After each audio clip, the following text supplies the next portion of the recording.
நடிகர் ரவிமோகனினுடைய மனைவியும் தயாரிப்பாளர் சுஜாதா விஜயகுமாரினுடைய மகளுமான ஆர்த்தி ரவி தன்னுடைய சமூக வலைதள பக்கத்தில் ஏதாவது ஒரு கருத்தை தொடர்ந்து பதிவு பண்ணி வந்துட்டே இருக்காங்க. அந்த வகையில் தற்போது அவங்க தனது அம்மா பற்றி பகிர்ந்திருக்கக்கூடியது எல்லோருடைய கவனத்தை ஈர்த்திருக்கு. நடிகர் ரவிமோகன் ஆர்த்தி 2009ஆம் ஆண்டு காதல் திருமணம் பண்ணாங்க. 15 ஆண்டுகால வாழ்க்கையில் இருவருமே கருத்து வேறுபாடு அப்படின்னு சொல்லி இப்போ பார்த்தீங்கன்னா அவங்களுக்கு விவாகரத்து அப்படின்ற ஒரு வழக்கும் போயிட்டுருக்கு. இந்த நிலையில் ஆர்த்திக்கு இதில் உடன்பாடு இல்லை, நான் அவரை சந்தித்து பேசணும், அதுக்கு கூட அனுமதி மறுக்கப்படுவதாக தெரிவிச்சிருந்தாங்க. விவாகரத்து வழக்கு நீதிமன்றத்தில் நடைபெற்று தான் வந்துட்டுருக்கு. இந்த நிலையில் என்ன இருக்குன்னா, பல மனவேதனையில் இருந்து மீண்டு வந்திருக்கிறாங்க ஆர்த்தி ரவி. சமூக வலைதள பக்கத்தில் தனது மகன்களோடு இருக்கிறது, டூர் போகிறதுன்னு ஃபோட்டோக்களை பகிர்ந்து வராங்க. அந்த வகையில் தற்போது தனது அம்மாவோட இருக்கக்கூடிய ஃபோட்டோவை வெளியிட்டு ஒரு பெரிய கடிதத்தை பகிர்ந்திருக்காங்க.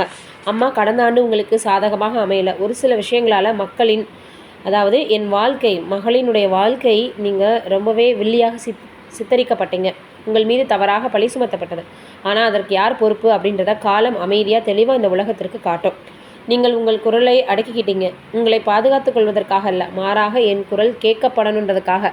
உங்களை பாதுகாத்து கொள்ள உங்களுக்கு எல்லா வாய்ப்புகளும் இருந்த போதிலும் நீங்கள் கூச்சலுக்கு பதிலாக கண்ணியத்தையும், பழித்துற்றுதலுக்கு பதிலாக நிதானத்தையும் தேர்ந்தெடுத்தீங்க. நான் உங்களுக்காக பேச தேர்வு செய்கிறேன்.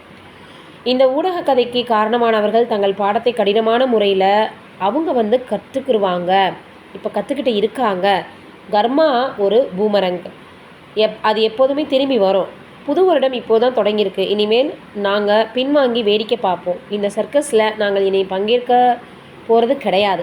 உங்களுக்கு ஆரோக்கியமான, அமைதியான மற்றும் மகிழ்ச்சியான ஆண்டு அமைய நான் வாழ்த்துறேன். கண்ணியம் மதிக்கப்படும், நீதி நிலைநாட்டப்படும், அப்படிப்பட்ட ஒரு ஆண்டாக இந்த ஆண்டு அமையட்டும் அப்படின்னு ஆர்த்தி ரவி தனது அம்மாவிற்கு பிறந்தநாள் வாழ்த்து தெரிவிச்சிருக்காங்க. நீங்கள் என்ன நினைக்கிறீங்க இதை பற்றின்றதை மறக்காமல் கமெண்ட்டில் சொல்லுங்கள்.